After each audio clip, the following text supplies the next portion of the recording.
India में हर एक minute में 4 लोग हार्ट अटैक एक्सपीरियंस करते हैं, वो भी जानलेवा। अस्सलाम वालेकुम वरहमतुल्लाह। उम्मीद है आप अल्लाह ताला के फजल करम से खैर वाफियत से होंगे। तो करते हैं आज की वीडियो स्टार्ट बिना किसी देरी के। पर लोगों ने इस दिल की कभी नहीं सुनी।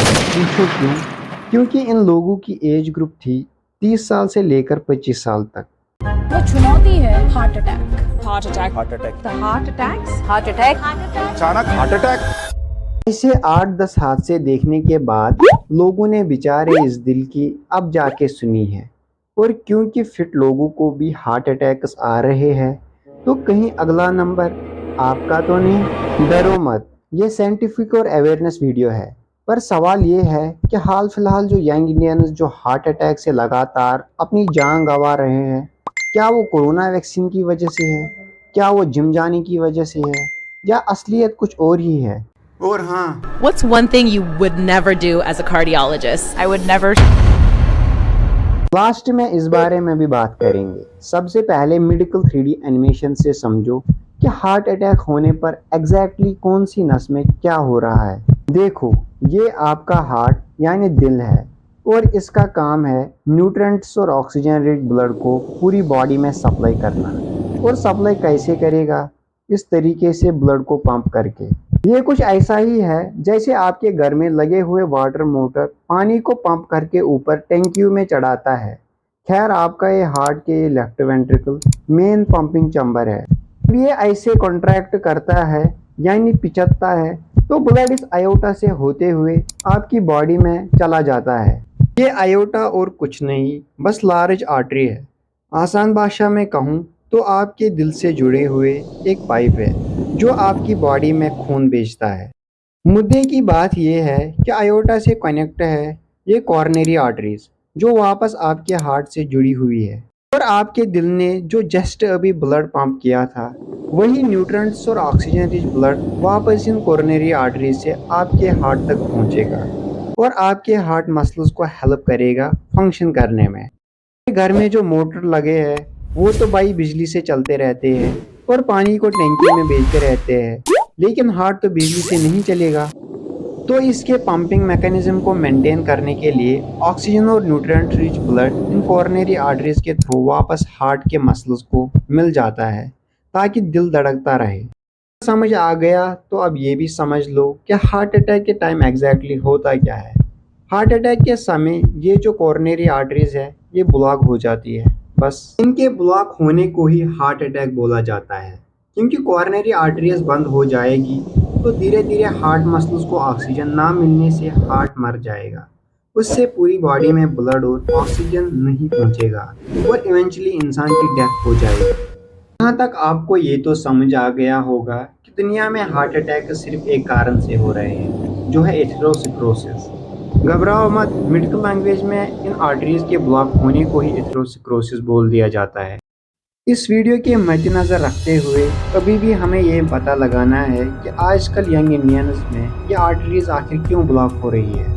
देखो, ये आपकी कोरोनरी आर्टरी है, इसमें ये ब्लड फ्लो हो रहा है, लेकिन इंसान की कुछ हरकतों की वजह से ये आर्टरीज की वॉल्स पे ऐसे फैटी सब्सटेंसेस इकट्ठे हो जाते हैं जिसे प्लेग बोला जाता है।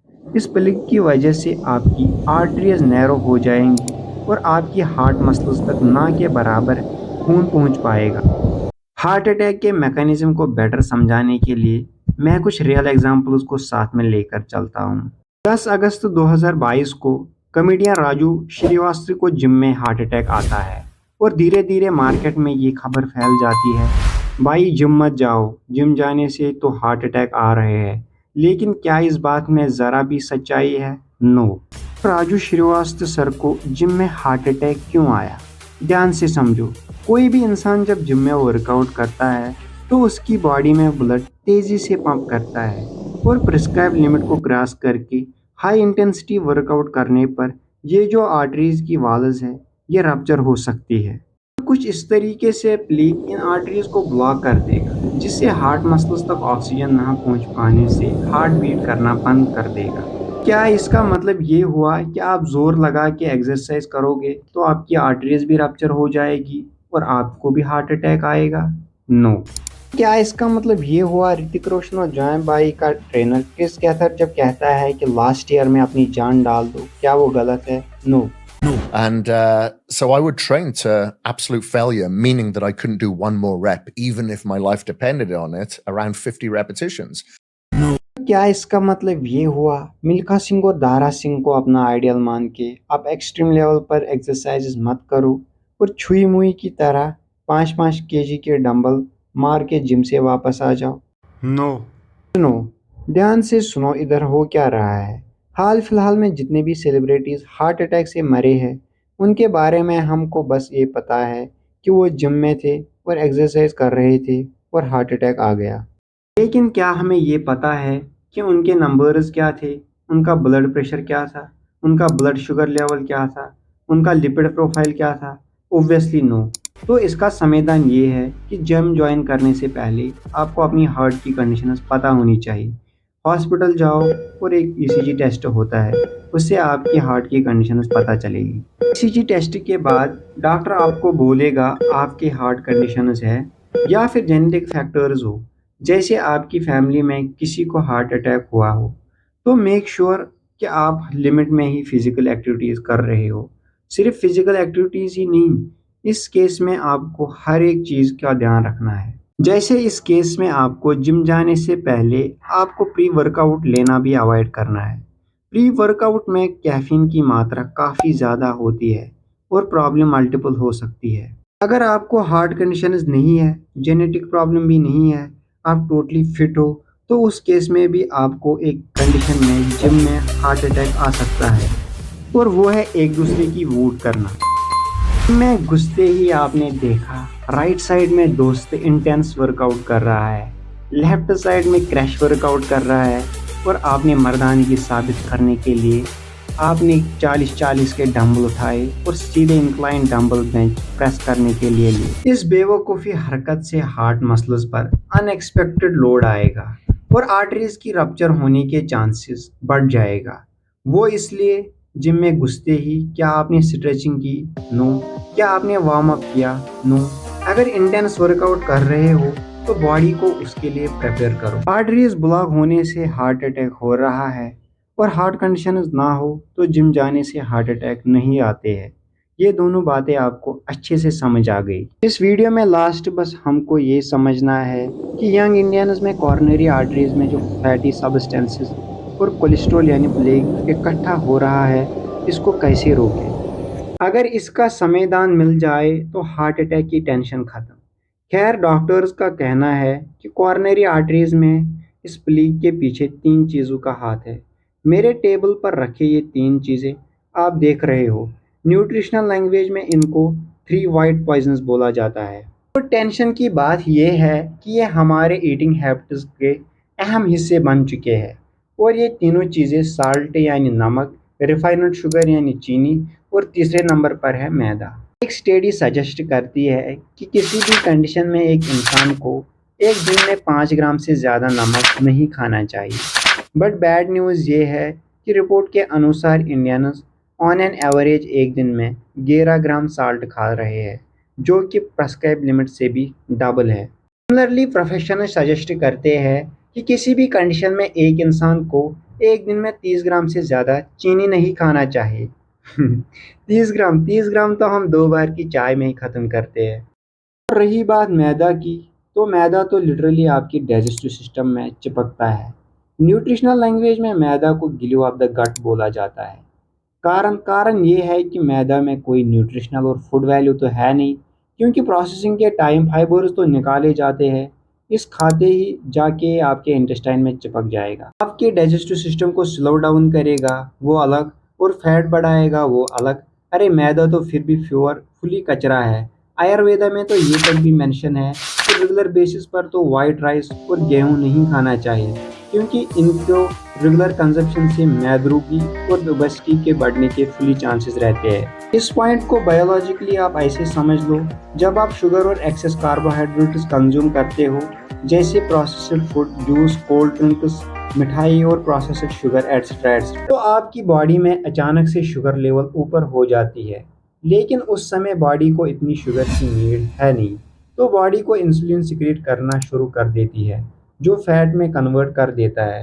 यही कारण है कि डॉक्टर्स आपको चिल्ला चिल्ला के समझा रहे हैं कि इस गुलाब जामुन और बंगाली मिठाई के 95% आपके बॉडी के अंदर जाके फैट में ही कन्वर्ट होना है।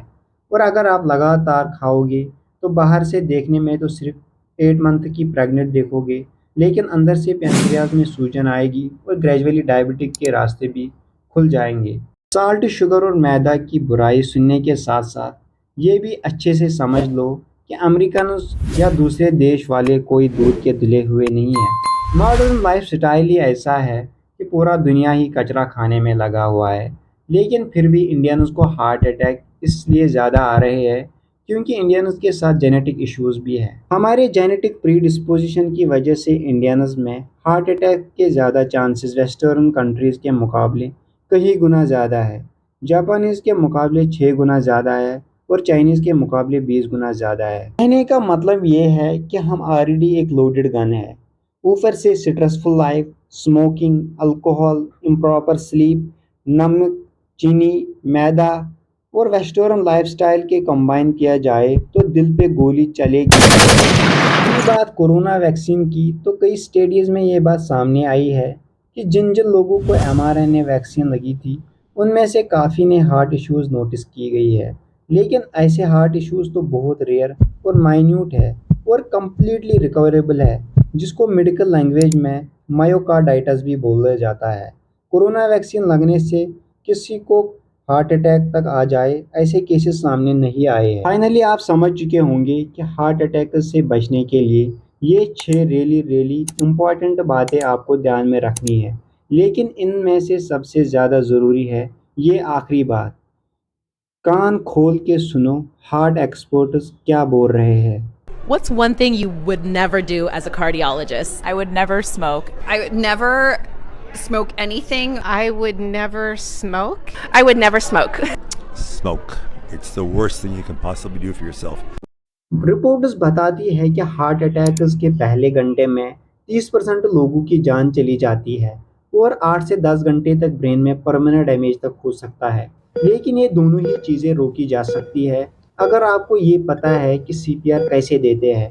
इनफैक्ट CPR देते वक्त कई बार तो रिब्स भी टूट जाती है और डॉक्टर्स ये कहते हैं कि रिब्स टूट भी जाए तो भी CPR चालू ही रखना है। It's time to stop. It's time to stop, okay? No more. Video पसंद आया हो तो यहाँ ऊपर क्लिक करके आप देख सकते हो वर्ल्ड्स मोस्ट एक्सपेंसिव फूड्स। अगर आपको इस वीडियो से वैल्यू मिला, कुछ नया सीखने को मिला, तो चैनल को सब्सक्राइब करना ना भूलना। ये याद रखना, ऐसे वीडियोस को बनाने में बहुत घंटे लगते हैं, रिसर्च और एडिटिंग में। तो वीडियो अच्छा लगा तो प्लीज़ सब्सक्राइब करना, एक रिक्वेस्ट ही कर रहा हूँ आपसे। Thanks so much for watching this video, क्योंकि आपके सपोर्ट से हमें फ़र्क पड़ता है। तो दोस्तों मिलते हैं एक नई वीडियो में, तब तक के लिए अल्लाह हाफिज़।